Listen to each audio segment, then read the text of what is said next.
Have you ever wondered what it would be like to be thousands of feet in the air, inside the cabin of a commercial airliner, and suddenly realize the entire sky has been taken over by something that shouldn't be there? I'm not talking about an unexpected storm or turbulence or any technical glitch I've seen in my years as a pilot. I'm talking about something much bigger, something that defies all the logic I've learned in aviation and throughout my life. What you're about to discover may surprise you. That night, the sky seemed completely normal. The cockpit panels glowed with their usual lights, the passengers behind me enjoying the tranquility of another routine flight. Everything was in its place, as it should be.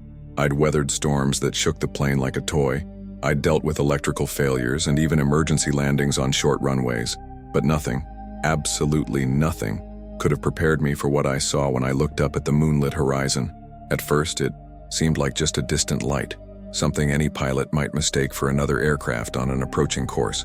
But within seconds, the radar began to go haywire, the signals multiplied, and the skies transformed into a mosaic of dots that obeyed no known flight logic. It was as if the entire airspace had been invaded at once. Have you ever experienced that? That feeling when something that seemed normal suddenly reveals itself to be an impossible nightmare? As I adjusted the controls, I realized communication with the tower was failing. A metallic hiss filled the radios, and the voices that had once guided me faded, replaced by noises that sounded more like distant whispers. The cabin, once safe, became a suffocating place. With every second, my heart raced faster, and outside through the windows, the peaceful night was dissolving into a terrifying spectacle. Colossal ships appeared among the clouds, blotting out the stars, as if the sky itself had been taken over by a silent army. The passengers began to sense something was wrong. The murmur turned to uproar, then to screams. Some prayed, others desperately asked what was happening, and I, sitting there in front of everyone, knew I had to remain calm. If I showed fear, we would all lose what little control we had left. But how could I hide my fear when the truth before my eyes was that we were not alone, and that this presence was not human? The cockpit was lit up with red and green reflections coming from outside, intense lights piercing the clouds and cutting through the darkness of the night. I didn't know if they were signals, weapons, or simply a way of showing us that we were completely at their mercy. The only thing I was certain of was that this wasn't part of the world we knew. I was just a commercial pilot, trained to deal with mechanical failures, quick decisions, and responsibility for human lives. But now, I was faced with something no aviation manual could teach. Stay with me until the end, because what happened in the next few hours forever changed the way I view the sky, flying, and even life on Earth. This was just the first glimpse of the unimaginable, the beginning of a race against time that forced me to choose between panic and survival. And all of this happened in just one night, the first of 24 hours that seemed to have no end. Now, let me tell you how it all started to get out of control. As I watched those lights swallow the sky and felt the weight of responsibility for every life on the plane, a part of me couldn't help but wonder, had someone somewhere ever experienced something like this? Were others also seeing what I saw, feeling what I felt? That's why I want to share this experience with you, not just as a story, but as an invitation. If this topic resonates with you, if at any point in this story you imagined yourself in my shoes, leave your thoughts in the comments below. Your perspective, your opinion, or even your feelings about this situation help create a community where every story matters, and where every reflection can open the eyes of someone who hasn't yet thought about it. And do you know why it's so important? Because each comment, each like, and each new subscription isn't just a number, it's a sign that this message is reaching further, reaching people who are also interested in science fiction, alien invasions, and stories of apocalyptic survival. It's your participation that keeps this space alive, that gives me the strength to continue bringing you stories like this, increasingly intense and full of details. So, if you haven't already, take this moment to like the video, subscribe to the channel, and show that you want to continue this journey with me. Stay with me until the end, because what follows will delve even deeper into this night when the sky ceased to be ours. It was supposed to be just another ordinary night, the kind where a pilot's routine blends with the comfort of years of experience. The sky was clear, and the flight was a domestic leg of the United States, one of those routes I already knew by heart. Every button in the cockpit, every audible warning, every technical procedure was part of a machine that gave me security. The atmosphere was so stable that it almost felt like one of those flights where time passes more quickly because nothing unusual happens. Behind me, the passengers chatted in low tones. Some dozed, others leafed through magazines, and some took advantage of the calm to gaze out the window and admire the carpet of city lights below. In that moment, I had the feeling that everything was under control. It's curious how, in life, there are moments when we believe normality is eternal. It's in these moments of apparent stability that major transformations often emerge abruptly, reminding us that we don't have as much control as we'd like. And that night, I just wanted to land everyone safely, as I always did. It was my duty, my responsibility, and in a way, even my personal pride. Being a pilot meant carrying lives, being responsible for the crossing of strangers who trusted me completely. This was the invisible weight I carried naturally, but which suddenly would become more intense than I ever imagined. The constant roar of the engines was almost like a background song, a melody of stability that cradled every second. And yet, it was precisely in the midst of this calm that the first signs of something amiss began to emerge. It wasn't yet possible to call it an invasion, nor a threat. It was simply a strangeness, a barely perceptible glitch in the flow of normality. On the dashboard, small warnings began to flash, not urgently, but as if something were discreetly trying to get my attention. I glanced at the co-pilot and realized he too was intrigued, as if this technical detail had no apparent justification. At first I tried to rationalize it. Maybe it was just radar interference, a systems glitch that can always happen. But the more I observed, the more I sensed there was something beyond, something that couldn't be explained with simple logic. It's in these moments that a pilot's mindset is tested. The decision to remain calm or allow doubt to erode clarity of thought can determine the fate of everyone on board. And as my eyes flickered between the instruments and the horizon ahead, I began to realize that the night no longer seemed as peaceful as it once had. It was then that the atmosphere inside the plane began to change. I'm not just talking about the cabin pressure or any physical change in the environment. It was as if a different silence had descended, a heavy, dense silence, almost like an invisible presence that everyone could feel but no one could name. The passengers, still uncomprehending, adjusted themselves in their seats, and the murmur of voices faded until the rear cabin was practically silent. It was as if a collective intuition had arisen, a premonition that something was about to happen. I took a deep breath, keeping my hands steady on the controls, trying to balance reason and instinct. After all, I knew that every decision from then on would have a direct impact on the lives of dozens of people. And it's in these moments that the hidden truth about responsibility comes to light. You're never truly prepared for the unknown, but you have to act as if you were. It was then that I realized I wasn't just piloting a routine flight. I was going behind the scenes of a journey that would change everything. Now I want to delve even deeper into this subject, because that initial feeling of discomfort was just the beginning of a series of revelations that would bring me face to face with the unimaginable. What seemed like a mere technical anomaly would quickly turn into something much bigger, something beyond any training, and that would force me to see the world through different eyes. Comment here. That makes sense to me. The first sign that something was truly wrong came from the radar. I'd seen dozens of technical glitches throughout my career, and it was natural for small dots to appear and disappear for no apparent reason, like digital shadows that posed no real threat. But this time was different. The dots began multiplying rapidly, as if a shower of invisible aircraft had taken over the airspace. There was no flight plan filed, no identification, no logic. It was as if a swarm were occupying the skies in a coordinated and silent manner. I immediately attempted to contact the control tower, and it was at that moment that I realized the discomfort gripping me wasn't merely psychological. The voice that normally responded calmly and precisely dissolved into a metallic hiss that hurt my ears, followed by an abrupt silence. I repeated the call, adjusted the frequencies, persisted. Nothing. The cabin was immersed in an intermittent hum, as if an external force were choking every communication channel. It was as if something invisible had erected a wall between us and the world, isolating us thousands of feet in the air. The co-pilot looked at me without saying a word, but his eyes betrayed the same apprehension that gripped me. There was a kind of hidden truth in his expression, a silent acknowledgement that this was no ordinary failure. There were no conventional alarms, no collision warnings, just this feeling that something bigger and impossible to control was about to happen. It's strange how the mind, in moments like these, tries to find rational answers to the irrational. The survival mentality begins to speak louder, even when the facts don't align with any previous experience. As I tried to remain calm, I glanced out the window and noticed something that sent a chill down my spine. Between the clouds, tiny lights appeared and disappeared in movements that defied all known laws of physics. They weren't commercial aircraft, they weren't helicopters, they weren't drones. Their speed was incalculable, their turning angles impossible. It was as if they were playing with the airspace, crossing it effortlessly, like predators prowling silently before attacking. Behind me, the atmosphere inside the passenger cabin was also beginning to shift.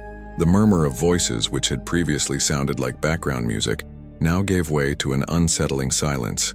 It was as if even those who knew nothing about aviation had felt the invisible impact of what was happening. People sensed danger, even before it's revealed in words, and that collective tension was proof of that. I knew that every decision from then on would have a direct impact on the lives of everyone on board, and that an unknown journey was about to begin. And then, suddenly, the radar signals simply disappeared.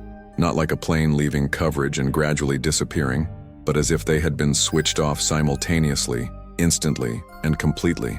It was a void so sudden it was even more frightening than the dot. Multiplication had been. It made me understand it wasn't a system error. It was a choice. A silent revelation that we were being watched, controlled, perhaps even tested.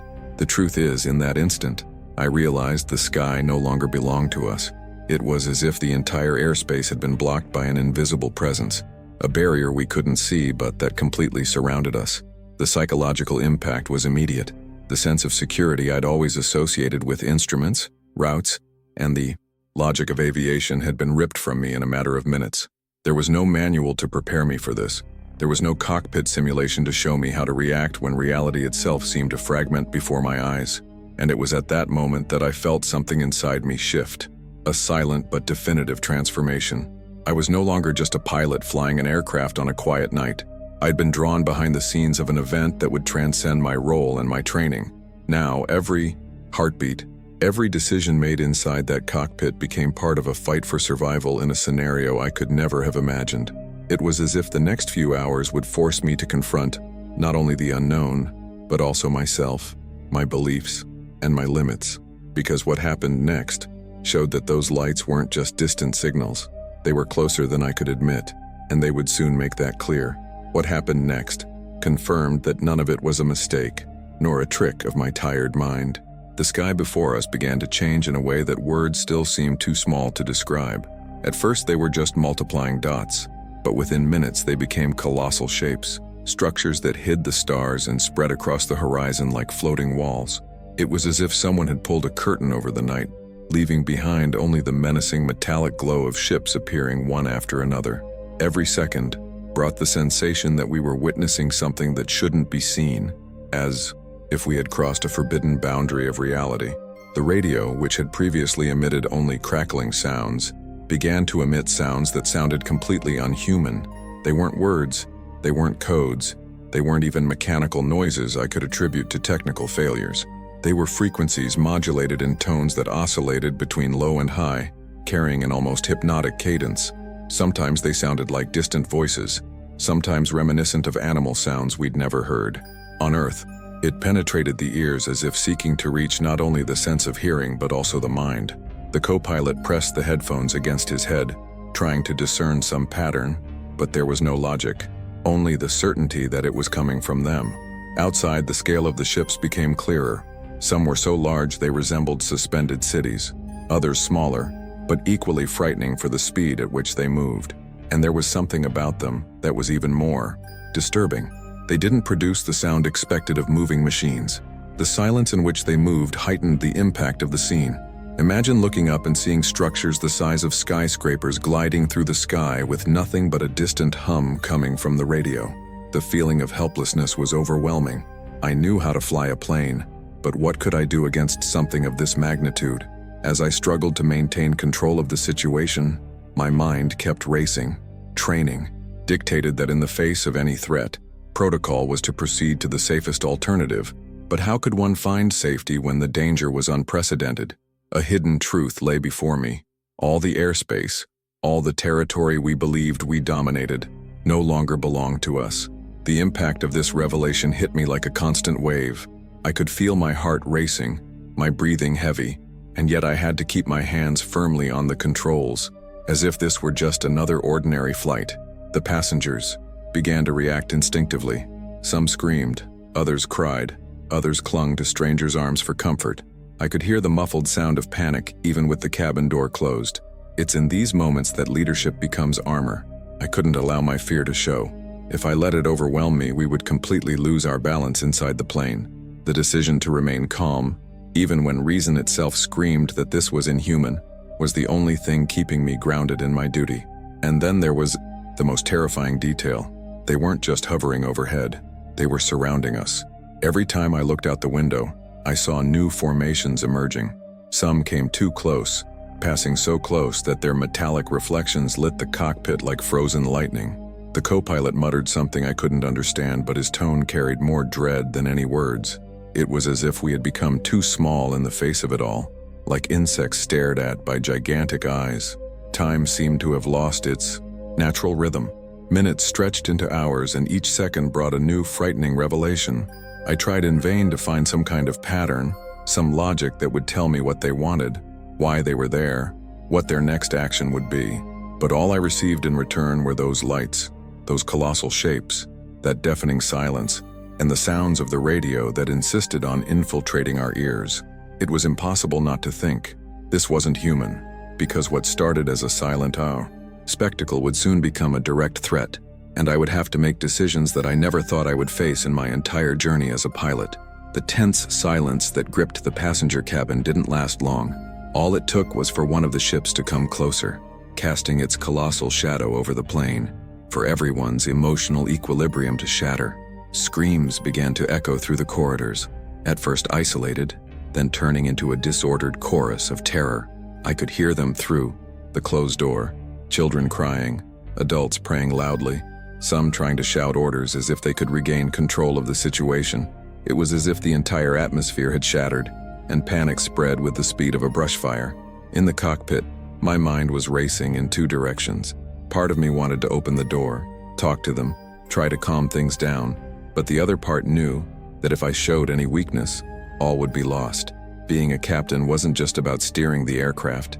It was about being the invisible thread that kept dozens of people clinging to hope, even when that hope seemed non-existent. I felt this weight on my shoulders more than ever. The hidden truth of my role had never been so clear.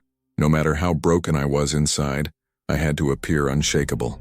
As the screams grew louder, I thought about how the human mind reacts to the unknown. Some surrender immediately, accepting the end as inevitable. Others cling to any symbol of faith, as if spirituality were the only anchor capable of maintaining sanity. There were still those who tried to defy the impossible, screaming into the void as if they could intimidate ships with their rage.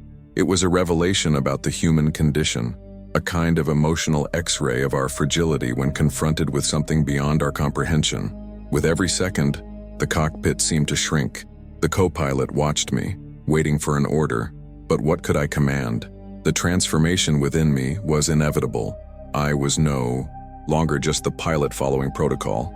I was the only link between the desperation back there and the attempt to maintain some logic up here.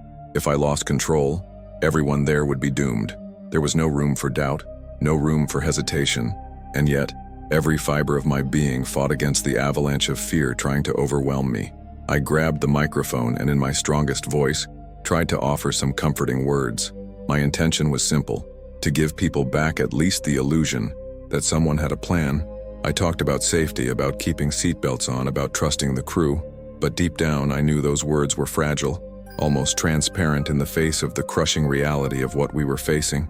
It was as if I were trying to hold back a storm with my bare hands, knowing that at any moment it could engulf me. It was at that moment that I realized something fundamental. The real challenge wasn't just piloting the plane amidst that threat. The challenge lay in managing everyone's emotions, including my own. It was a psychological journey as much as a physical one, an internal battle to resist the temptation to give up. The mindset needed to be one of resilience, even when everything pointed to defeat. Every decision, every word, every gesture had to carry the invisible weight of leadership. The radio continued to hiss, mixing metallic sounds with interference that seemed to intensify the closer the ships got, and outside the sky remained filled, transformed into a stage for revelations that didn't ask our permission. I wondered how long we could resist before being directly addressed, before the line between fear and action was definitively crossed. The feeling was of being on a threshold, as if we were about to witness something that would forever change the way we view our place in the universe. Now I want to delve even deeper into this topic, because what happened right after the height of the panic revealed a new level of danger, forcing me to make decisions I never thought I would face.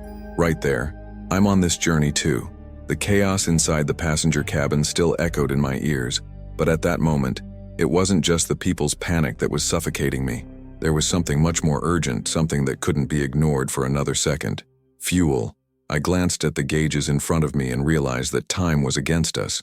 We couldn't simply wander under that sky filled with gigantic ships waiting for something to happen. Aviation has taught me that every decision must be made based on calculations, but also on instinct. And that night, I was on the borderline between the two.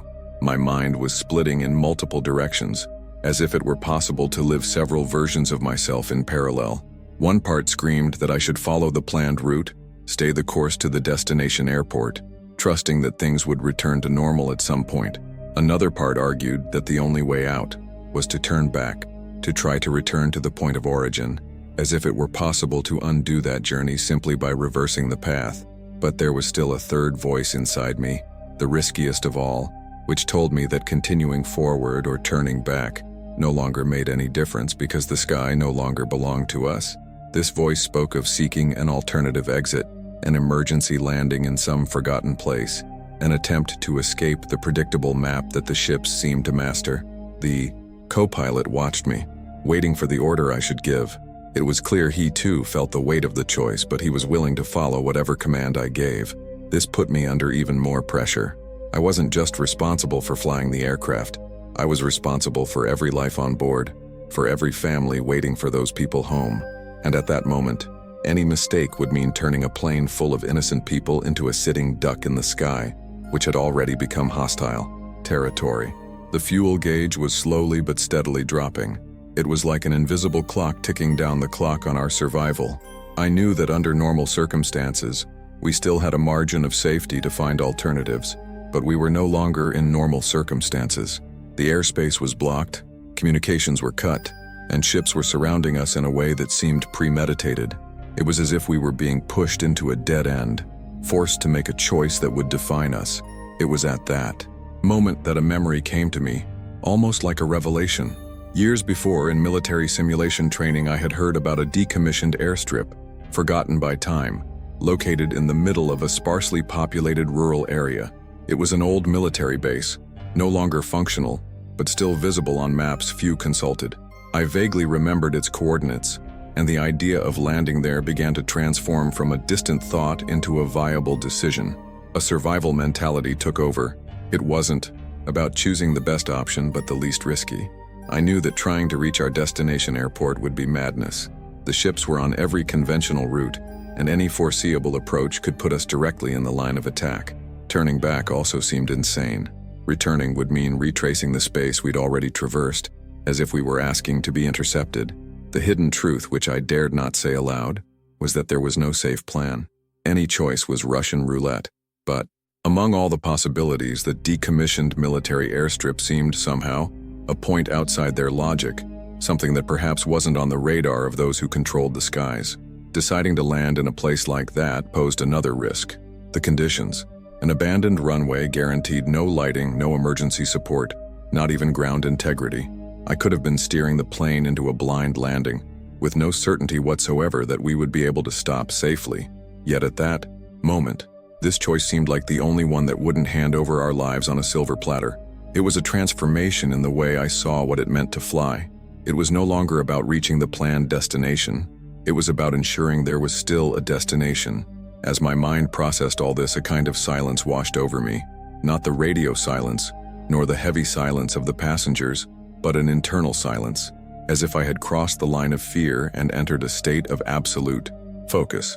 I took a deep breath, looked at the co-pilot, and announced my decision. There was no room for hesitation. He nodded without argument. and began adjusting the instruments for the new, improvised route. It was as if we both knew there was no turning back from this point. The plane began to change course smoothly, and I could feel the tension rising among the passengers. They knew we were doing something out of the ordinary, even if they didn't understand the details. The psychological impact of this change was inevitable. Some people began screaming again, others gripped their seats tightly, as if the change in direction itself were a harbinger of doom. I kept my voice calm over the microphone, explaining that we were undergoing a safety procedure, but I knew my words were no longer enough to quell the collective fear. As we approached the area where the runway should be, I noticed that the ships seemed to react to our change. They didn't attack us, but followed our movement like curious predators watching their prey choose its escape route. It was a suffocating sensation, as if we were being tested, as if this decision were part of a larger game we didn't understand. I looked out the cabin windows and saw the metallic reflections piercing the clouds, always present, always close, but maintaining a calculated distance.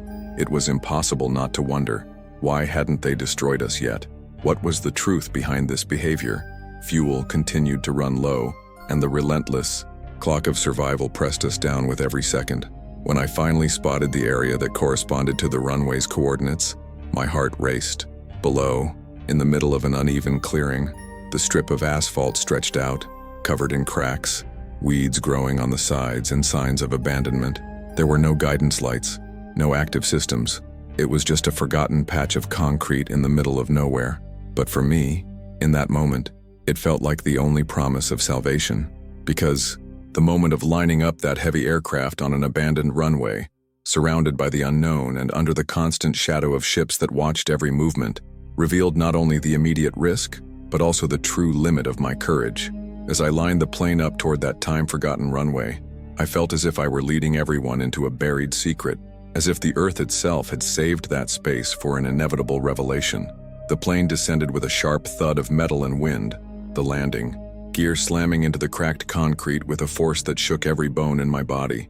The impact reverberated throughout the plane, and the passengers behind me let out cries that mingled relief and despair. There were no lighting systems, no active markings, nothing but darkness cut through by the faint starlight and the distant reflections of the ships still hovering overhead. The sound of tires sliding across the uneven asphalt was almost deafening, until we finally came to a stop amid the tall grass that crept up the sides of the runway. For a moment, silence returned, heavy and suffocating, as if we were suspended in a bubble between two worlds. I barely had time to breathe when I realized we weren't alone. In the distance, amid the uneven darkness, something was moving. First, there were shadows, low, elongated shapes that seemed to glide close to the ground, as if they didn't need to use their legs the way we're accustomed to seeing in humans.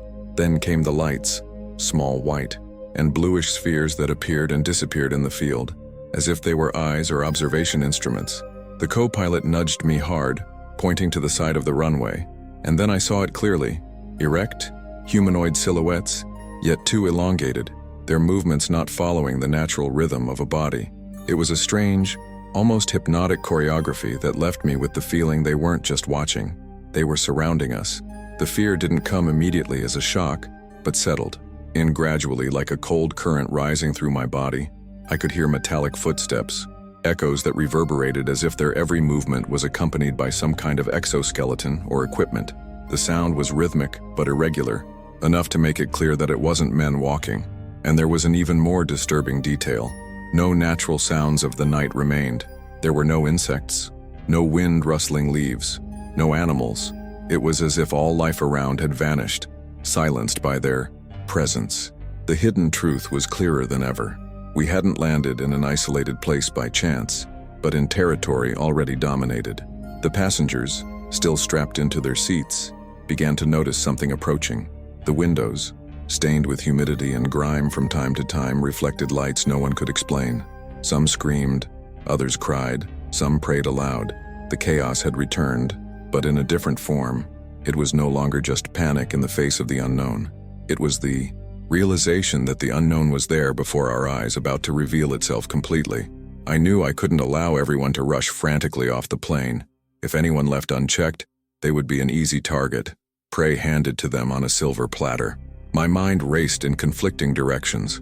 Part of me wanted to keep everyone inside the aircraft, enclosed and protected by the metal that still served as a shield.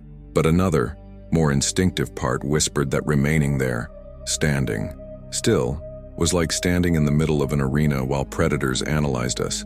And that was exactly how it felt. It didn't just feel like an invasion, it felt like a hunt.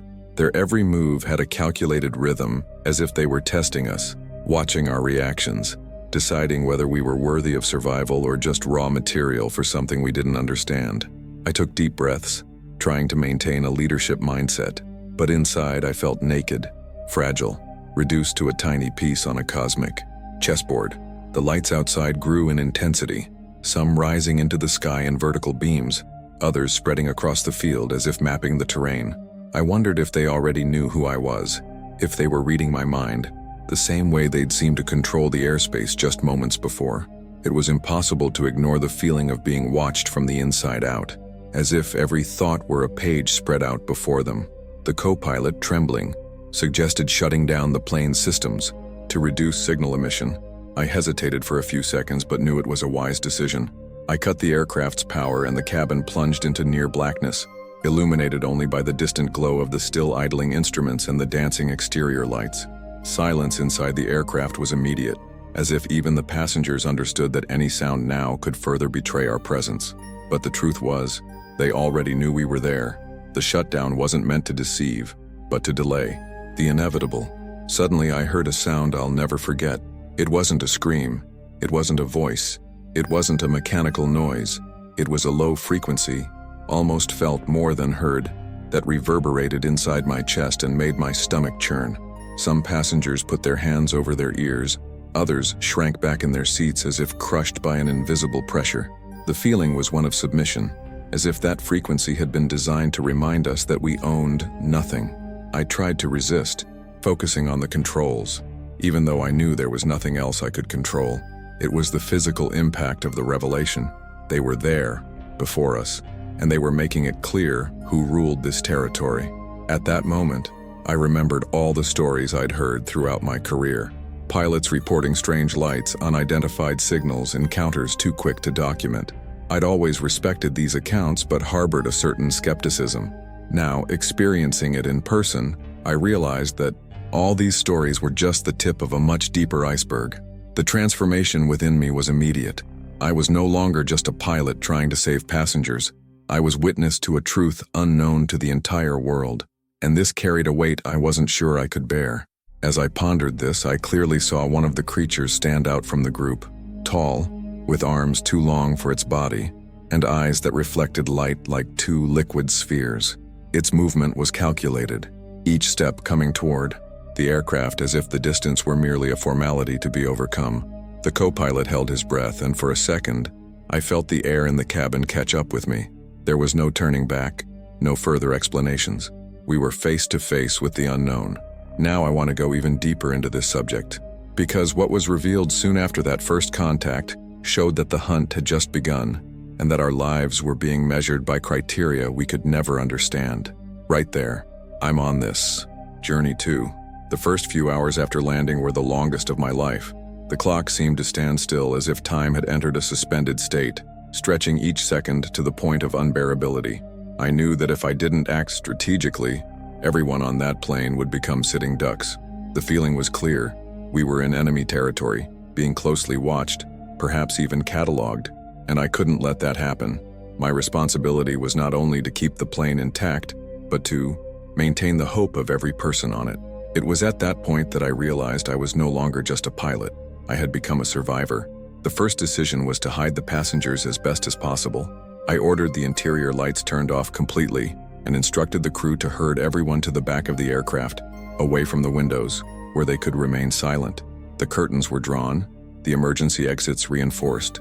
The aircraft became a kind of cocoon, a metal shell where dozens of people tried to control their breathing to avoid attracting attention. Every sigh seemed too loud. Every movement sounded like a betrayal. It was as if we were performing a play in which silence was the only guarantee of survival. Meanwhile, I returned to the cockpit with the co-pilot, assessing what could be done with the resources we had. It was there that technical expertise, previously used only in flight routines, became a weapon of resistance. We used communication systems intermittently, switching them on and off with rapid transmissions to avoid attracting attention. The goal wasn't to maintain continuous contact, but to send out short signals, almost like encrypted distress calls, in the hope that another pilot was still in the air and could pick up. The radio crackled, returning incomplete responses, but on one of these attempts, I heard a fragmented voice, so distorted it almost sounded like an echo. I couldn't identify its origin, but just the fact that we weren't completely alone in the air brought momentary relief. We also adjusted the panels to create false interference. We didn't have weapons, but we could confuse them. I used knowledge of the cockpit's auxiliary systems to overload the frequencies of some sensors, creating electrical signatures that could be interpreted as movement, even when nothing was actually happening.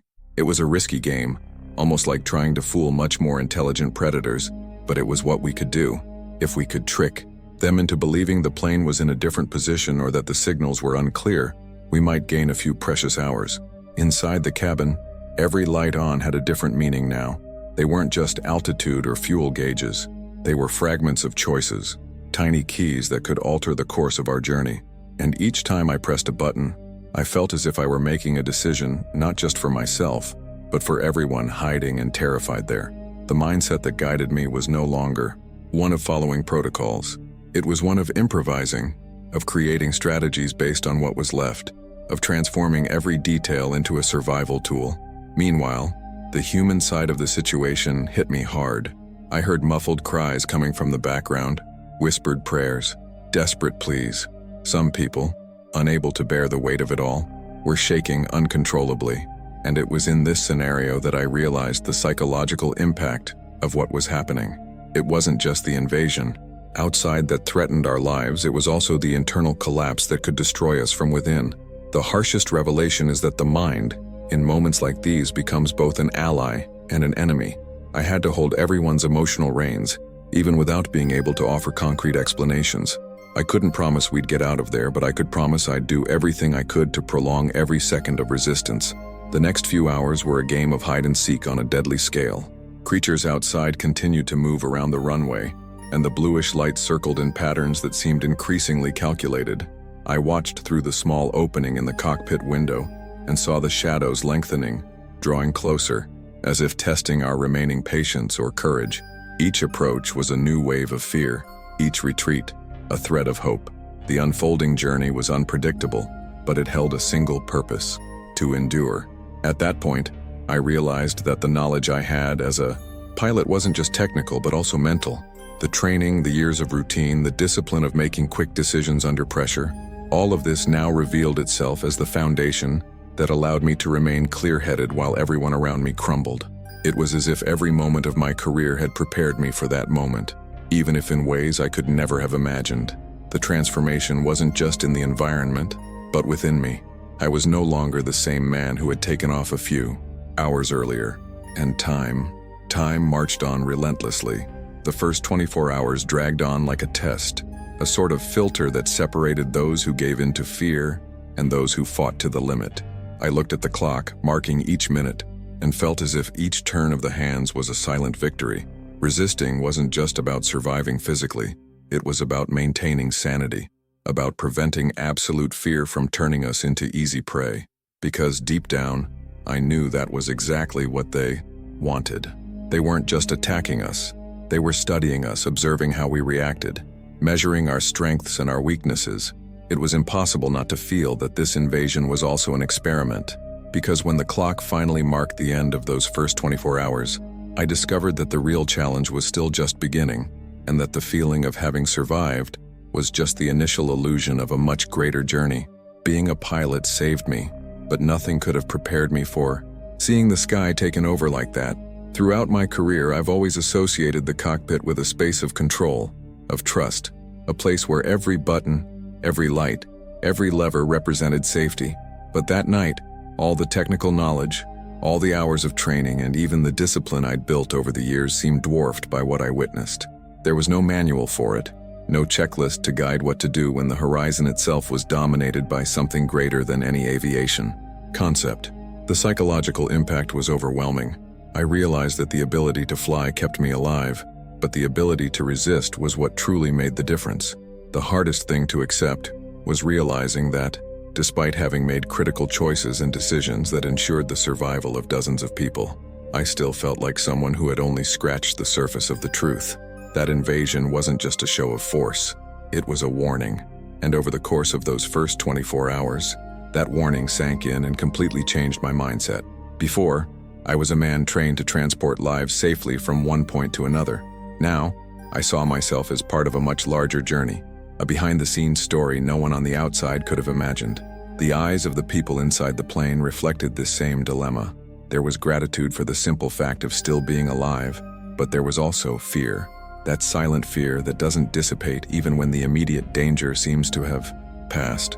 It was as if we all knew, without needing to say it out loud, that we had been marked.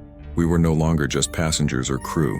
We were witnesses to a revelation that would forever alter the way we saw the world. And the scariest thing was knowing that we might just be the first to experience it. The hidden truth, which I only came to accept later, is that we survived not only because I knew the plane's systems, but because we learned to keep quiet, to hide, to adapt. This transformation was hard to face. I don't like to think that I became someone who had to learn to bend to avoid being crushed, but at the same time, it's impossible to deny that it was precisely this posture that kept us breathing when all seemed lost. Resistance wasn't made of epic heroism, but of small choices, discreet decisions, gestures that would seem banal on any other day. Even so, the question kept echoing within me: why didn't they destroy us immediately? If they could control the airspace, block communications, and surround a commercial aircraft like someone toying with defenseless prey, why didn't they finish what they started? This uncertainty was the most disturbing part, because if there was an intention to spare us, then there was also a purpose. And purpose in this case could be far worse than the simple instinct to attack. I thought about this as I watched the first signs of dawn appear on the horizon. The sky, once shrouded in metallic shadows, was now tinged with orange and pink hues. But even with the beauty of the dawn, the feeling wasn't one of rebirth. It was one of suspended threat. It was like watching a stage relight after a somber performance, knowing the actors were still there, backstage, just waiting for their moment to return. The silence of that morning carried more weight than the chaos of the previous night, and it was at that moment that I understood the true impact of what had happened. Being a pilot had saved me, yes, but the experience had torn me from a position of control and placed me in a position of constant vigilance. I was no longer just a flight captain. I was someone who had seen the unimaginable, someone who bore the responsibility of a truth the world was not yet ready to hear. This weight, more than any other, was what kept me awake even when my body begged for rest. If this silent invasion was just the introduction, if this presence upon us was just a test, what comes next could be even worse. The sky may seem to have returned to normal, but every time I look up at it, I can't help but think they're still there, watching us, waiting for our next move. And if you've made it this far with me, it's because this story touched you in some way. That's precisely why I want to invite you to continue this journey. Subscribe to the channel so you don't miss the next stories. Each video is designed to take you deeper into this universe of mystery, survival, and revelations that are just beginning. And, of course, leave a like if this content resonated with you, because that's what shows we're building something valuable together. Oh, and write in the comments, "I'm with you until the end." That way, I'll know who really followed every detail of this experience. Now move on to the next video, because what follows will take you even deeper into this atmosphere of suspense and discovery that we're unraveling together.